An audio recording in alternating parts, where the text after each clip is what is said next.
अस्सलाम वालेकुम। आज का हमारा जो टॉपिक है वो सेल डिवीज़न है और जिसमें हम माइटोसिस को डिस्कस करेंगे। और जैसे आप इस साइकिल में देख रहे हैं कि माइटोसिस की डिफरेंट स्टेजेस हैं। माइटोसिस या सेल डिवीज़न का मतलब है एक सेल से दो सेल का बनना, और ये जस्ट एक दूसरे की फ़ोटोकॉपी होते हैं। जैसे आप किसी पेज की कॉपी करा लें, बिल्कुल ऐसे ही एक सेल की जो कॉपी बनाने का प्रोसीजर है, जो कॉपी बनाने का मेथड है, उसे आप सेल डिवीज़न कहते हैं। और उसकी one of the important type mitosis है। तो ये डायग्राम इंडिकेट कर रही है कि सेल साइकिल क्या है। सेल साइकिल का मतलब है कि वो तमाम प्रोसीजर जिसके ज़रिए एक सेल एक से दो में डिवाइड होता है। सेल साइकिल के दो इम्पॉर्टेंट हिस्से हैं। एक तो सेल डिवीज़न है जो माइटोसिस होती है या मियोसिस होती है, एंड दूसरी होती है इंटरफेस।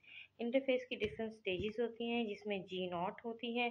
जब भी कोई सेल जी नॉट स्टेज पर होगा तो वो डिवाइड नहीं करता। देन G1 स्टेज होती है।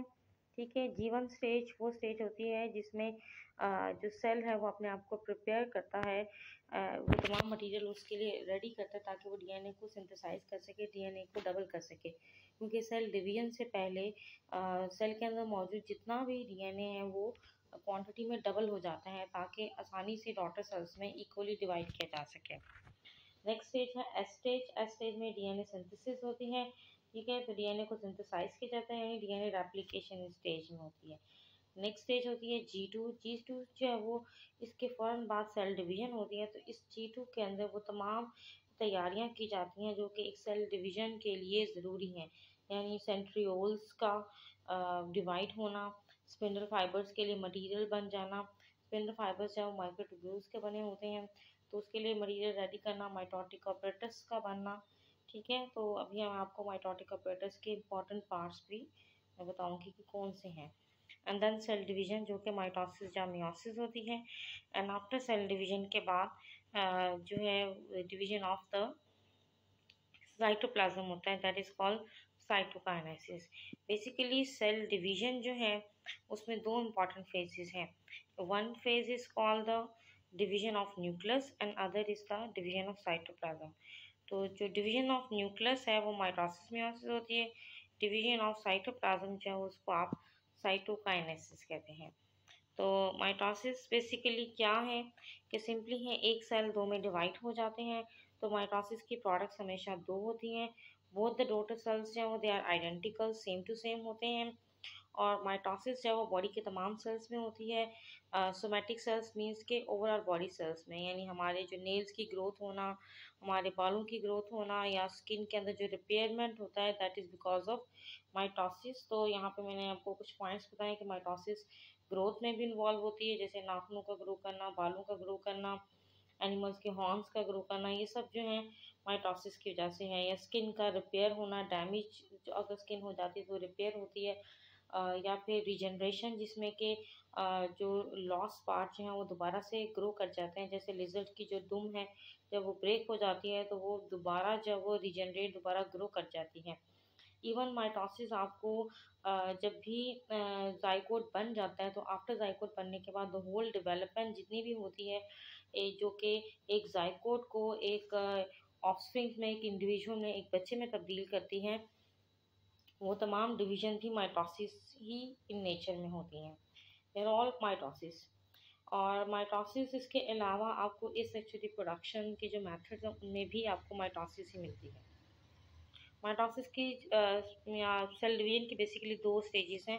One is called karyokinesis and other is called cytokinesis. Karyokinesis का मतलब है कैरियो मीन्स न्यूक्लियस, तो डिवीजन ऑफ न्यूक्लियस को कैरियोकाइनेसिस कहते हैं। Cytokinesis means division of cytoplasm. तो जो डिवीजन ऑफ न्यूक्लियस है उसकी फोर बेसिक स्टेजेस होती है। यही स्टेजेस आपको माइटोसिस में भी मिलेंगी और मियोसिस में भी मिलेंगी। means the name of these stages are prophase, metaphase, anaphase और telophase। प्रोफेज सबसे पहली स्टेज है माइटोसिस की। प्रोफेज में क्या होता है कि क्रोमोसोम्स जो हैं वो न्यूक्लियस के अंदर नॉर्मली वो अनकॉइल्ड होते हैं और एक क्रोमेटिन नेटवर्क की फॉर्म में होते हैं। बट जैसे ही प्रोफेज स्टार्ट होती है तो क्रोमोसोम कंडेंसेशन करते हैं और वो थिक होना शुरू हो जाते हैं, उनकी अपीयरेंस आ जाती है, वो परफेक्ट क्रोमोसोम्स की शक्ल इख्तियार कर लेते हैं। हर क्रोमोसोम जो है वो 2 सिस्टर क्रोमेटिड पर मुश्तमिल होता है। दोनों सिस्टर क्रोमेटिड एक दूसरे की कॉपी होते हैं। दोनों सिस्टर क्रोमेटिड एक स्ट्रक्चर के साथ अटैच होता है जिसे सेंट्रोमियर कहते हैं, ठीक है। और इसके अलावा प्रोफेज के दौरान जो न्यूक्लियस के अंदर मौजूद जो न्यूक्लियोलस हैं वो डिसअपियर्स हो जाते हैं। न्यूक्लियस का इन्वेलप जो है उसकी जो मेम्ब्रेन है वो भी डिसअपियर हो जाती है। और जो सेंट्रियोल्स होती हैं जो कि स्पेशल ऑर्गेनेलिज हैं साइटोप्लाज्म में मौजूद होती हैं, वो हमेशा पेयर के फॉर्म में होती हैं। इनका जो पेयर है वो डिवाइड होता है और 2 सेंट्रियोल्स एक पोल पर और 2 सेंट्रियोल दूसरे पोल पर, और ये जो इनका पेयर है हमेशा परपेंडिकुलर टू ईच अदर होता है, यानी right angle to each other, एक के राइट एंगल होती हैं। तो इनकी जो डिवीजन है एंड इनकी मूवमेंट के वो अपोजिट पोल तक पहुंच जाएं, ये सब इंडिकेट करती हैं प्रोफेज स्टेज को। इसके अलावा माइटोटिक अपरेटस का बनना, तो ये जो है वो डायग्राम इंडिकेट करिए माइटोटिक अपरेटस कहते किसे हैं। ये जैसे मैंने आपको बताया कि सेंट्रोल्स हमेशा पेयर्स की फॉर्म में होती हैं जो कि एक दूसरे के राइट एंगल होती हैं, परपेंडिकुलर होती हैं। माइटोटिक अपरेटस में सेंट्रियोल्स सबसे पहले डिवाइड करके एक एक पोल की तरफ मूव कर जाती हैं, एक पेयर एक पोल की तरफ सेल के और दूसरा दूसरे पोल की तरफ।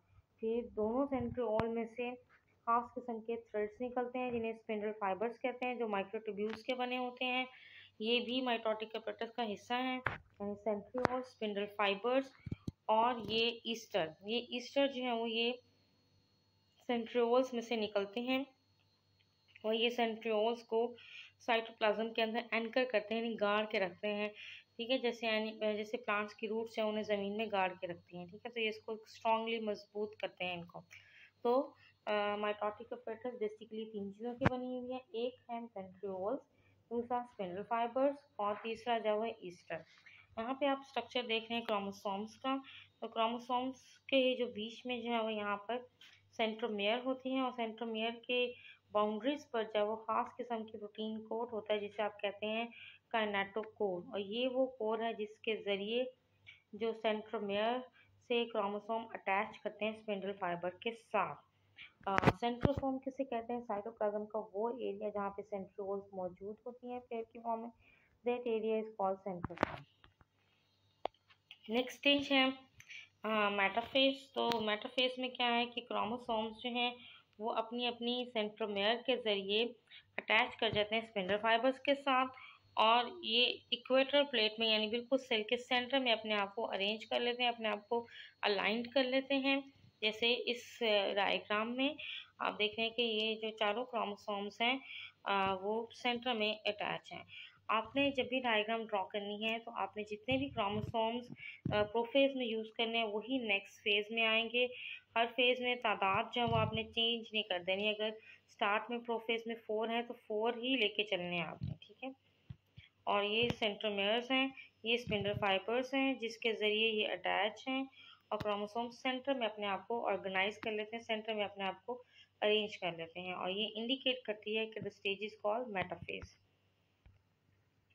अगली फेज है एनाफेज। एनाफेज में स्पिंडल फाइबर कॉन्ट्रैक्ट करते हैं, सेंट्रोमियर ब्रेक हो जाती हैं और सिस्टर क्रोमेटिड्स से हैं वो एक दूसरे से जुदा हो जाते हैं और वो अपोजिट पोल्स की तरफ मूव कर जाते हैं। उनकी अपोजिट पोल्स की तरफ मूवमेंट को ही एनाफेज कहते हैं। लाइक दिस इस डायग्राम में कि ये एक दूसरे से सेपरेट हो गए हैं और अपोजिट पोल्स की तरफ मूव कर रहे हैं।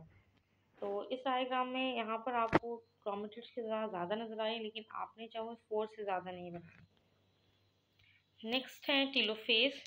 तो टीलोफेज क्या है, ये वो फेज है जब क्रोमोसोम्स अपने रिस्पेक्टिव पोल्स पर जब क्रोमेटिड्स पहुँच जाते हैं सिस्टर क्रोमेटिड्स तो वो अनकॉइल्ड हो जाते हैं और वो पहले जैसे ही स्ट्रक्चर हो जाता है जैसे प्रोफेज में होता है। स्पिंडल फाइबर डिसअपियर हो जाते हैं, न्यूक्लियोलस भी अपीयर हो जाता है, दोबारा से बन जाता है। न्यूक्लियस का एनवेलप यानी न्यूक्लियस की मेम्ब्रेन भी दोबारा से रीडेवलप हो जाती हैं और नेक्स्ट स्टेज आ जाती है, that is the division of cytoplasm जिसे आप साइटोकाइनेसिस कहते हैं। जैसे डायग्राम इंडिकेट करी है कि ये न्यूक्लियस का एनवेलप जो है वो डेवलप हो गया है। दोनों डॉटर सेल्स में सेंट्रियोल्स ये दोनों का एक एक पेयर जो है वो अपने पोल्स पर है। स्पिंडल फाइबर्स आपको कहीं पे नज़र नहीं आ रहे और ये नेक्स्ट स्टेज में देखें क्रोमोसोम यहाँ पर कंडेंस फॉर्म में थे, अब वो अनकॉइल होके क्रोमेटिन नेटवर्क में कन्वर्ट हो गए हैं और न्यूक्लियोलस भी अपीयर हो गए। तो ये एक छोटी सी वीडियो टाइप सी है जो आपको थोड़ा सा एक्सप्लेन करेगी कि माइटोसिस कैसे होती है। जैसे फर्स्ट प्रोफेज में क्रोमोसोम कंडेंस हुए और हर क्रोमोसोम 2 क्रोमेटिड पे मुश्तमिल है। देन जो सेंट्रोसोम्स यानी कि सेंट्रियोल्स एक दूसरे से जुदा होंगी, डिवाइड होके एक एक पोज की तरफ मूव करेंगी। हर पोल पर 2 सेंट्रियोल्स होंगी। देन माइटोटिक अपरेटस यानी स्पिंडल फाइबर जनरेट होंगे सेंट्रियोल में से और क्रोमोसोम्स अपने आप को अरेंज कर लेंगे इक्वेटर प्लेट में, that is the metaphase. Then उसके बाद सेंट्रोमेर ब्रेक होगी, सिस्टर क्रोमेटिड एक दूसरे से सेपरेट हो जाएंगे, ठीक है। और उनके सेपरेशन के साथ जो सेंटर का जोन है यहाँ पे एक कंस्ट्रक्शन आ जाएगी, यानी साइटोप्लाज्म की डिवीजन भी साथ ही स्टार्ट हो जाएगी। इस स्टेज को आप टीलोफेज कहते हैं। अब क्रोमोसोम वापस पहले जैसी पोजीशन में आ जाएंगे, यानी अनकॉइल्ड हो जाएंगे, न्यूक्लियस का एनवेलप दोबारा से जनरेट हो जाएगा, ठीक है। और देन सेल एक दूसरे से जुदा हो जाएंगे। इस तरह जो है वो माइटोसिस की 4 स्टेजेस जो हैं वो अकर होती हैं। तो आपने इस पूरे प्रोसीजर को अच्छे तरीके से लर्न करना है और इसको याद करना है।